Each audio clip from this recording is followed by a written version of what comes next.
Tony, তোমাকে একটা কথা বলা ছিল। আমার বান্ধবী নেই সাথী, ও বউকে দেখো আসছে। ও আমাকে চ্যালেঞ্জ করেছে, তোমাকে যেভাবে হোক বোকা বানাবে। তাই নাকি? আসলে ওকে কি করে বোকা বানায়? এই, তুই এখানে কি করছিস রে হঠাৎ করে? সেই কইছিল তো আমি তোকে দেবো না। আজ আমি টনিকে সব সত্যি কথা বলবো। কি বলবে বলো? ছোটবেলায় যখন তোমার আব্বা তোমাকে আমার কাছ থেকে ছিনিয়ে নিয়ে যাচ্ছিল, তখন তুমি চিৎকার করে বলেছিলে, সালমা আমি তোমাকে জীবনেও বলতে পারবো না। তাহলে আজ তুমি কি করে আমাকে চিনে মনে বিশেষ করে টনি, আমি সালমা, ও সাথী। বাহ সালমা, তোমার বান্ধবী তো ভালো অভিনয় করতে পারে গো। কত সিনেমাতে কাজ করা দরকার। আমার চোখের বাড়ি তোমার কাছে অভিনয় মনে হলো টনি। আরে না না, অভিনয় মনে হবে কেন? একদম ন্যাচারাল অ্যাক্টিং করেছো। চলো, আমাদের এবার লেট হয়ে যাচ্ছে। তোকে বলেছিলাম না সাথী, আমার সঙ্গে চ্যালেঞ্জ করে তুই কোনোদিন জিততে পারিসনি, আর পারবিও না। হেরে গেলে তো তোকে আমি কি করে বোঝাবো টনি? কে মেয়েটা? চিনতে পারছো না আব্বা? সালমা।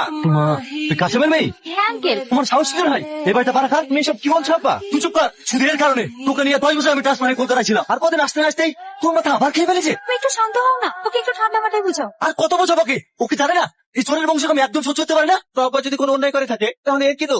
একদম এর ব্যাপারে সাবা গাইতে আসবি না। এই বেরিয়ে যা এখান থেকে। আব্বা, এই এলাকায় হাজারো মেয়ে আছে, ওরই বড় লোক যাকে পছন্দ করবি তার সঙ্গে তোর বিয়ে দেবো, কিন্তু এই চোরের মেয়েকে আমি বাড়ির বউ হিসাবে মেনে নেবো না। তুই যদি তোর নিজের পছন্দ বিয়ে করিস, এবার তো হয় তুই থাকবি নয় পাও। কিন্তু যেভাবেই হোক আমি আব্বাকে রাজি করাবো। হ্যাঁ, তোমাকে রাজি করাতে হবে না, আমার আব্বাকে আমি রাজি করাবো। টনি, তুই আমার এখানে কি করতে এসেছিস? তোমার তো বেইমানের সাথে আমি কথা বলতে আসি। আজ আমি প্রমাণ করতে এসেছি যে আমি সালমারও সাথী। আরে চুপ করো তো, সবসময় আর কি ভালো লাগে না। নিতে আজকে আমার একটা প্রবলেমের মধ্যে আছে, মধ্যে এসে আবার এই চলো তো। তুমি ভুল করছো টনি, ও তোমার সালমা না, আমি তোমার সালমা। কি বাবা তুমি এখানে কেন এসছো? আপনাকে আমার একটা কথা বলার আছে। আমি কোনো চোরের মেয়ের সাথে কথা বলতে চাই না। দিল আমি জোরের মেয়ে নয়, মানে? আমি সালমা না, আমি সাথী। কিন্তু টনি জানে যে আমি সালমা। ও, তার মানে তুমি জাকিরের মেয়ে? হ্যাঁ, তুমি টনির সামনে কতদিন সালমার সাথে থাকবো? ও তো একদিন একদিন জেনে যাবে। সেটা আমার উপর ছেড়ে দিও। ঠিক আছে, তোমার আব্বাকে বলে দিও আগামী 1 সপ্তাহের মধ্যে তোমাদের বিয়ে দেবো। আমার তো ভাবতেই অবাক লাগছে, আমার আব্বার মতন জেদি মানুষকে তুমি কি করে রাজি করালে? টনি, ভালোবাসাতে সবকিছুই জয় করা যায়।